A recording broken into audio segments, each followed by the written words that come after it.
7 जनवरी 2025 को अमेरिका के शहर लॉस एंजल्स में पैसिफिक पैलिसाइड्स एरिया में अचानक आग भड़क उठी। देखते ही देखते इस आग ने 23,000 एकड़ रकबा लपेट में ले लिया। ये आग लॉस एंजल्स के रहायशी इलाके तक बहुत जल्दी पहुंच गई और बहुत से घर इसकी लपेट में आ गए। 6 मुख्तलिफ मकामात से शुरू होने वाली इस आग से तकरीबन 12,000 घर, जिसमें कारोबारी मराकज़ भी शामिल हैं, जलकर बिल्कुल राख में तब्दील हो गए। अब तक मरने वालों की तादाद 27 तक पहुंच चुकी है। लोग 50-50 साल से जिन घरों में रह रहे थे, पल भर में वो घर उनकी आंखों के सामने राख का ढेर बन गए। आखिर ये आग कैसे लगी और पल भर में कैसे ये जंगल से रहायशी इलाकों में पहुंच गई? अमेरिका जैसा मुल्क इस आग पे काबू पाने में कैसे नाकाम रहा, और क्या अब इस आग पे काबू पाया जा चुका है? आइए जानते हैं इन तमाम सवालों के जवाब इस वीडियो में। बिस्मिल्लाहिर्रहमानिर्रहीम। अस्सलाम वालेकुम नाज़रीन, अमेरिका के शहर लॉस एंजल्स में ये आग 7 जनवरी 2025 को शुरू हुई और अब तक जो वजह सामने आई है वो यही बताई जा रही है कि ये आग पहले जंगल में लगी और फिर बहुत तेज़ हवाओं ने उसे रहायशी इलाके तक पहुंचा दिया। ऐनी शाहिदीन का कहना है कि इस तरह की आग उन्होंने ज़िंदगी भर नहीं देखी, जो सब्ज़ दरख्तों को, मकानों के ब्लॉक्स को, गाड़ियों को और सड़कों को भी जला रही थी। Michelle, I have never seen anything like this before. We were in front of this house not 20 minutes ago and it was standing and fine. Now it is gone. जलकर राख का ढेर बन जाने वाला लॉस एंजल्स का ये इलाका, जिसमें बहुत अमीर लोग रहते थे, जब वो वापस अपने आलीशान बंगले को देखने के लिए पहुंचते तो उनको उनके घरों की जगह राख के ढेर मिलते। लॉस एंजल्स का ये इलाका अपनी खूबसूरती और रंगीनियों की वजह से मशहूर था और किसी ने नहीं सोचा था कि अचानक इतनी जल्दी ये इलाका एक खंडर में तब्दील हो जाएगा।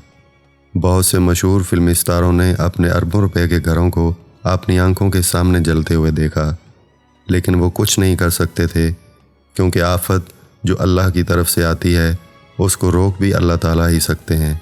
My neighbor saying that our house was on fire and we knew that there were no fire trucks in the area, so we thought we would come up and see if we could get in the area. It's just they don't know what to do. Now they're waking up to which way the wind blows.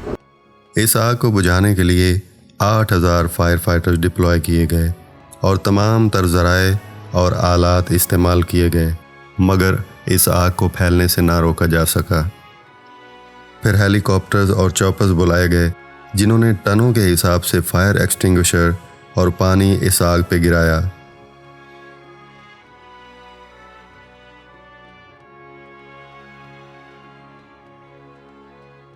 मगर ये आग बुझने की बजाय और ज़ोर से भड़क उठती। फिर इतनी तेज़ हवा चली कि हेलीकॉप्टर्स और चॉपर्स का परवाज़ करना नामुमकिन हो गया। इस आग का मुशाहिदा करने वालों ने बताया कि आग की चिंगारियां तकरीबन 1 मील दूर तक जाकर गिरती और वहां आग भड़का देती।